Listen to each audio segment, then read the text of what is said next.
question I have has to do with living on the edge. I have become expert at it and have finally realized that I'm really a drama queen. So there are moments when I see the magic and I can make the most extraordinary magic happen, but it's always 2 inches from the wall. And so I'm trying to... Well, you know what that's about. Esther says that, or has said it, not so much anymore, that she shines in a crisis. And Yes. we explained to her that the reason that she does that is that the crisis causes her to focus. And when she focuses, she summons powerful energy. And there is a little drama in that. You're used to getting your marks on the chart from fixing things that are broken.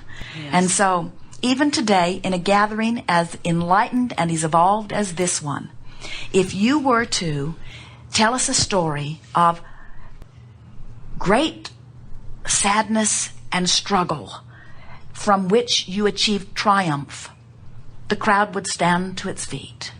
Because there's something exciting, more exciting, about being in a really deep hole and digging yourself out than to just be living happily ever after. They don't write movies or books out of people that just live happily ever after. Mm-hmm. They ought to. Is there a way to keep the excitement of the magic without pushing it so far? No.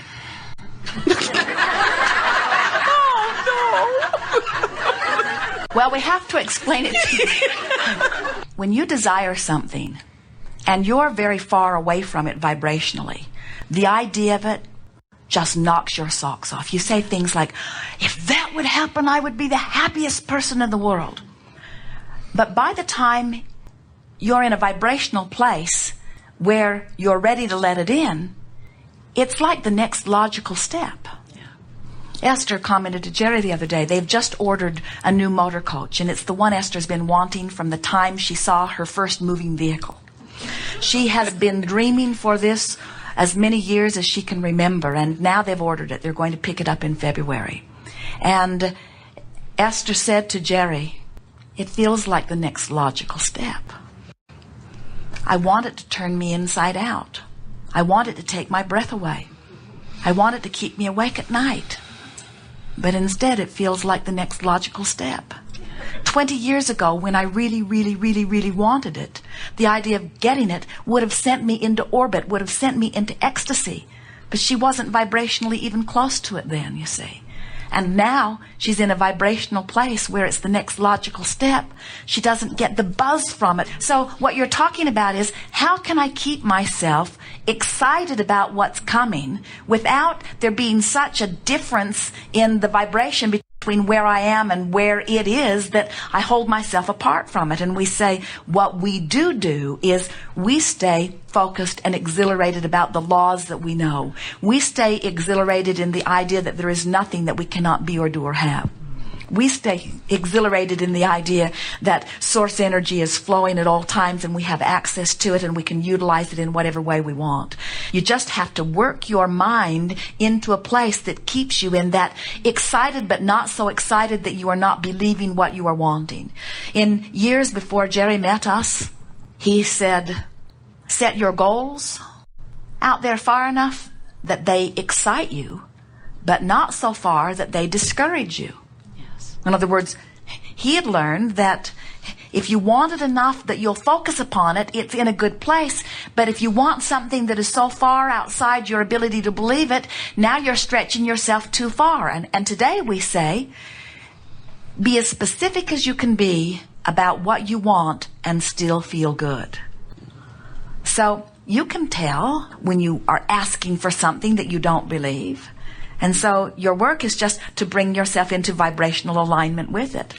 The reason that we answered the question so bluntly and boldly in the way that we did is that as soon as you come into alignment, then it seems like the next logical step. And you can't have it both ways. You can't be out of alignment and in alignment with it at the same time. And it's that little edge of being out of alignment that makes it feel so exciting. And when you're in alignment with it, then you say, oh yeah, I knew that was coming. What makes me continue to get just to that point, like Sisyphus, and then back up or back off. You know, I visited family this weekend, and I thought it had something to do with that in terms of reacting to or being different from. Well, good. Now let's talk about this, and it's wonderful that you bring this up. We are certain that this analogy was inspired from that broader part of your knowing, and we're going to flesh it out here so that you can really get a sense of this. Esther laughed, talking about going home some time ago, and she said, "Oh, I know what that feeling of homesick is. That's that feeling when home makes you sick."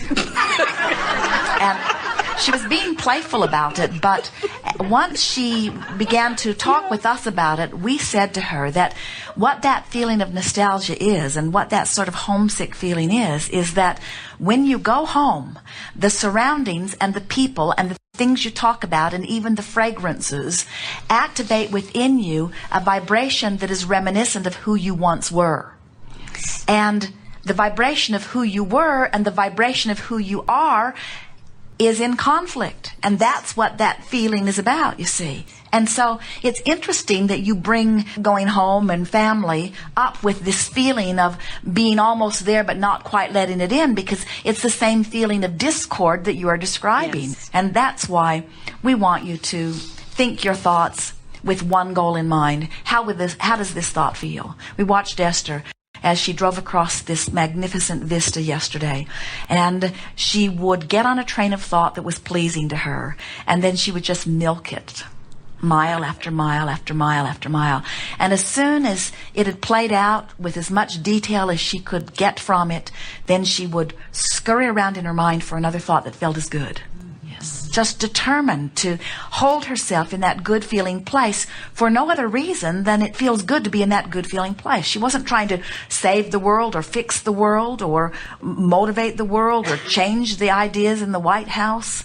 She wasn't trying to do anything other than manage her alignment with self. So that's our encouragement to all of you. That's what really life is about. Your now moment, which is where all of your power is the juncture where you meet you. And the you that you're meeting is a fabulously, brilliantly good feeling you. And sometimes you have to work to achieve alignment with that. Sometimes you have to love yourself when somebody's looking at you and doesn't seem to be loving you. Sometimes you have to love somebody else when they've done something that is pretty unlovable.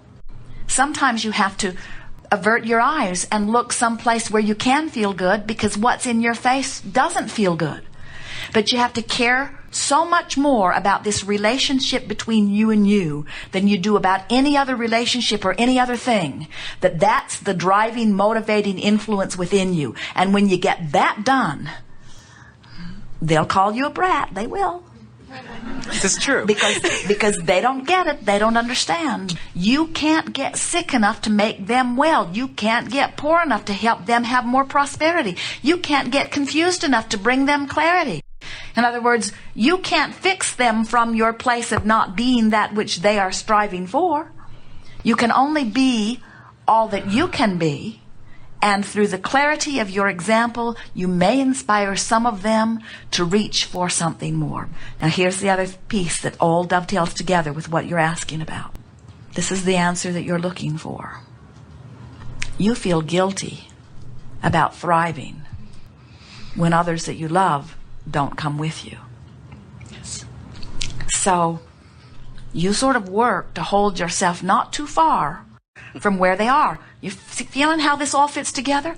Because you're a teacher. You're a teacher that wants to uplift. And so part of you knows that there is no limit for you, and another part of you doesn't want to get too far ahead of those that you are trying to teach and guide. Right.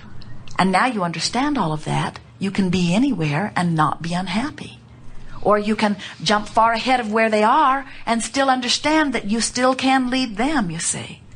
The message that we would like to give to you and so many teachers who are here in this room today is that if they don't receive their upliftment from you and they are seeking upliftment, the universe will deliver to them someone from whom they can take their light. You do not have to be all things to all people. It's not your job, you see. So when you decide that your job is to align with who you are, and then trust that law of attraction will line you up with anybody who will benefit by your alignment, and line them up with anybody who's more appropriate for them, you just don't have to manage all of that. You cannot be all things to all people, but you can be what you need to be to align with who you are, and you can tell when you're doing that. Yes. So the thing that is so confusing for so many of you teachers is that you want them to thrive, and you focus upon them and they're not thriving.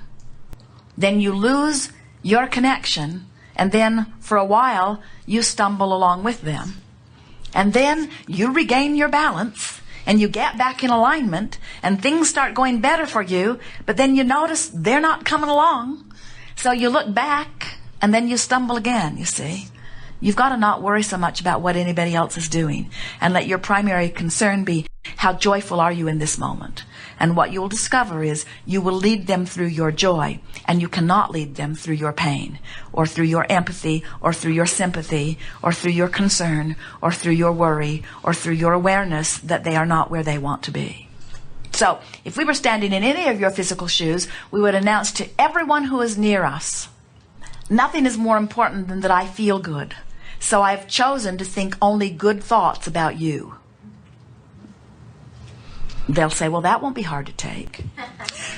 And then you say, which is going to require a certain amount of detachment on my part from you.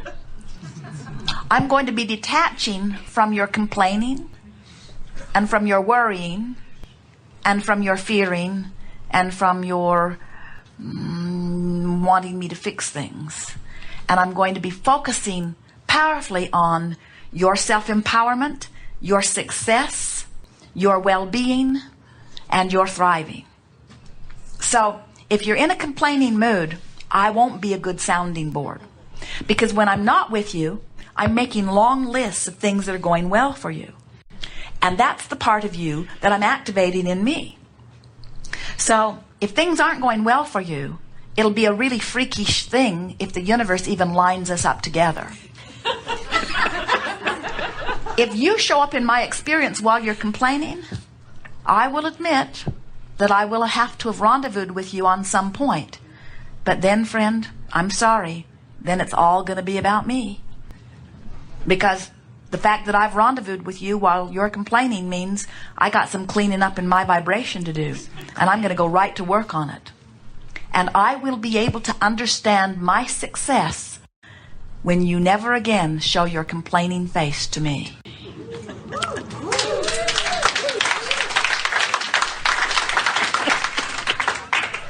I'm sorry, you can say to them, if you don't think I'm there for you, when the truth of it is, I'm always going to be there for you.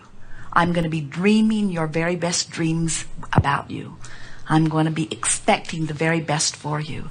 I'm going to make lists every day of the wonderful aspects of your life experience. And I'm hoping we can thrive together. It's my plan to thrive. It's what I wish for you too. Wow. And those that aren't ready for that will say, goodbye. I need a friend who I can complain to. I need a friend that I can commiserate with. And then they may announce to others that, she's not there for me anymore.